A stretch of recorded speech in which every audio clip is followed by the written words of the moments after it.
Assalamualaikum warahmatullahi wabarakatuh. Di sini kami akan mempresentasikan tentang jalinan ilmu, filsafat, dan agama. Saya Muhammad Atib Ridho dan rekan saya Rahmat Fauzi, yang selanjutnya Mega Nur Sanggita, yang terakhir Ivora Nursada Salsadela. Sebelum kita membahas tentang jalinan ilmu, filsafat, dan agama, alangkah baiknya kita harus mengetahui tentang apa itu ilmu, apa itu filsafat, dan apa itu agama. Jadi, pengertian ilmu adalah pengetahuan yang pasti, sistematis, metodik, ilmiah, dan mencakup kebenaran umum mengenai objek studi. Ilmu membentuk daya inteligensi yang melahirkan keterampilan atau skill. Ciri dari suatu ilmu yakni adanya objek. Sifat-sifat ilmu: yang pertama, berdiri secara satu kesatuan; yang kedua, tersusun secara sistematis; yang ketiga, ada dasar pembenarannya atau ada penjelasan yang dapat dipertanggungjawabkan, disertai sebab-sebab yang meliputi fakta dan data. Yang kedua, pengertian filsafat. Filsafat adalah ilmu pengetahuan yang mengkaji tentang masalah-masalah yang berkenaan dengan segala sesuatu secara sungguh-sungguh guna menemukan hakikat yang sebenarnya. Dapat diketahui bahwa yang menjadi objek dalam filsafat adalah segala sesuatu yang ada dan yang mungkin ada. Namun, secara garis besarnya objek filsafat terdiri dari 3 aspek, yaitu alam, manusia, dan Tuhan. Selanjutnya, pengertian agama. Agama menunjuk kepada jalan atau cara yang ditempuh untuk mencari keridhaan Tuhan.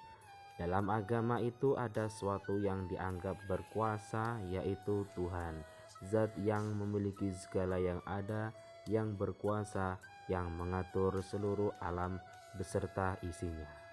Selanjutnya, mengenai jalinan antara ilmu dan filsafat yang akan disampaikan oleh Saudara Rahmat Fauzi. Silakan. Kali ini saya akan sedikit menjelaskan tentang jalinan antara ilmu dan filsafat. Ilmu dan filsafat keduanya memberikan penjelasan-penjelasan dan arti dari objeknya masing-masing. Orang yang lebih menekankan pentingnya deskripsi, hukum-hukum, fenomena analisa, dan bahkan hubungan antara sebab musabab, sedangkan filsafat mementingkan hubungan-hubungan antara fakta-fakta khusus dengan bagian yang lebih besar, dengan bagian yang lebih luas, lebih menyeluruh.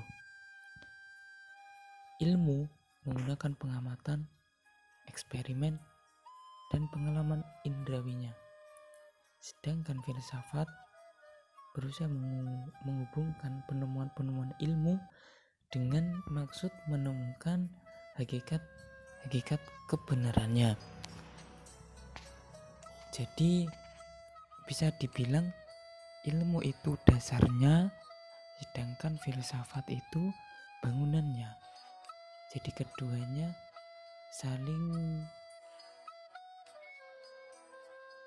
saling berhubungan, sangat erat hubungannya, bahkan mungkin tidak bisa terpisahkan. Dan saya kasih contoh seperti ini. Objeknya saya beri contoh bola, dan pandangan ilmu yang dilihat oleh indrawi, ilmu mengatakan, oh ini bola, hanya sebatas pandangan indrawi, hanya bola, akan tetapi belum mengetahui fungsinya apa, ternyata bentuknya seperti apa. Dan dari sini fungsi dan tujuan dari filsafat, yakni menjelaskan tentang objek yang dilihat oleh ilmu tadi. yakni contohnya bola tadi. Dan dari sisi filsafat mengatakan, oh bola ini bentuknya bulat dan jalannya menggelinding, terus juga bisa digunakan untuk bermain sepak bola. Itu jadi dari maksud filsafat tersebut adalah untuk menemukan menemukan hakikat-hakikat dari objek tersebut. Ya, mungkin itu sedikit penjelasan dari saya. Kurang lebihnya mohon maaf. Sekian. Nama saya Mega Nur Sanggita akan menjelaskan jalinan agama dan filsafat. Baik agama maupun filsafat pada dasarnya memiliki kesamaan, yaitu tujuan yang sama, yakni mencapai kebenaran yang sejati. Agama yang dimaksud di sini adalah agama samawi, yaitu agama yang diwahyukan Tuhan kepada Nabi dan Rasul-Nya. Alasan filsafat untuk menerima kebenaran bukanlah kepercayaan, melainkan penyelidikan sendiri atau hasil sebuah pikiran belaka. Filsafat tidak mengingkari atau mengurangi wahyu, akan tetapi ia tidak mendasarkan penyelidikannya atas wahyu. Ada juga beberapa hal yang masuk ke wilayah agama yang diselidiki pula oleh filsafat. Kalau demikian, mungkinkah ada pertentangan antara agama dan filsafat?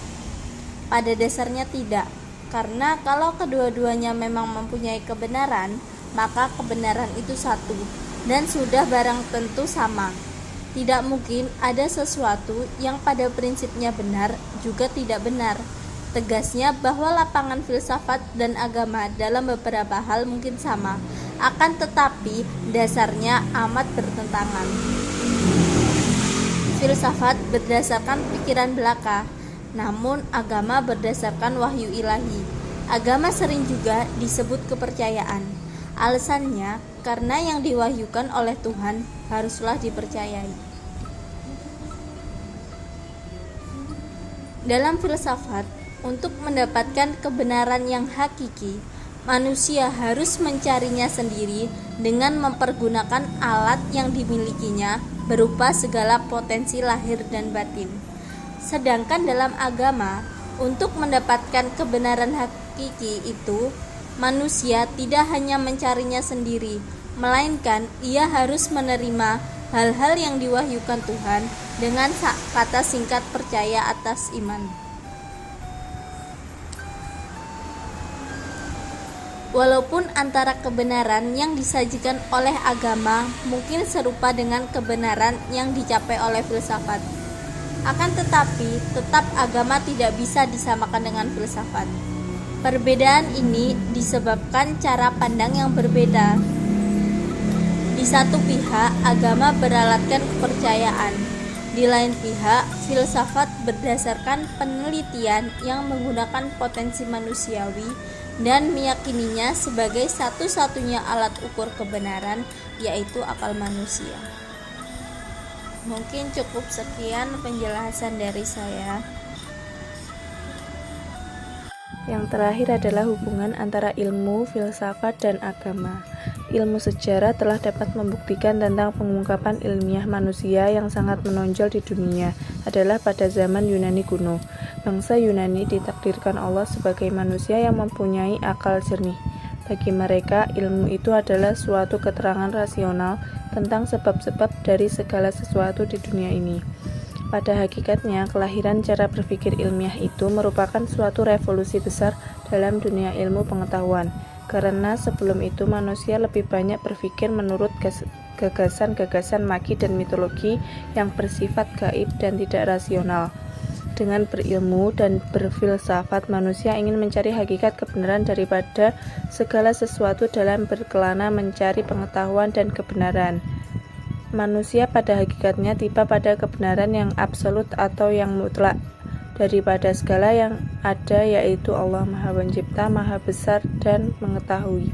Oleh karena itu, kita setuju apabila disebutkan bahwa manusia itu adalah makhluk pencari kebenaran. Di dalam mencari kebenaran itu, manusia selalu bertanya,